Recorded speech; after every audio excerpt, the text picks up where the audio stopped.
Now, a lot of Legend of Spyro fans would say Spyro and Dawn of the Dragon is such an awesome game, and it's better than the old Spyro games as many people. Well, G-Man, I respect you as a human being, as a gamer, but when it comes to Spyro, you're an idiot, dude. Look at how much Dawn of the Dragon brought in. This is the PS3, a next-gen console.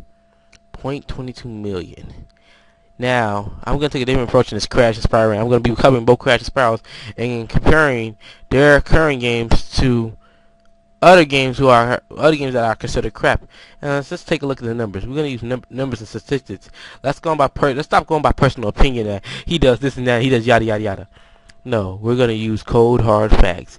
0.22 million. Now, let's take a look at the old Spyro games. Spyro the Dragon won $4.91 million. And that alone destroys Dawn of the Dragon. Still think it's better? Okay, let's continue. Spyro 2, Ripto's Rage, $3.52 fucking million. That once again beats Dawn of the Dragon alone. And my favorite Spyro game, Spyro 3, Years of a Dragon, $3.71 million. Now you're asking, what do all these numbers mean? Well, alone, all three of these games outsold pretty much all the old Spyro games, and pretty much all the new Spyro games. Even Hero's Tales, I'll even show you the numbers for Hero's Tales. That even outsells it. And if you add up all three of the old Spyro games in total for their money they made, you get $11.44 million in total. With Eternal Night and New Beginning, which I couldn't find the cell numbers on, but in Dawn of the Dragon, like for those two combined, they only made $0.52 million. Does that explain anything here for you people?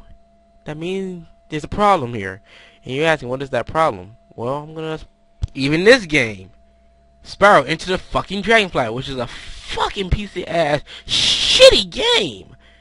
Okay, I won't encourage, but this is a very horrible, awful game. 1.63 million. It outsells both Eternal Night and Dawn of the Dragon, and this game is garbage.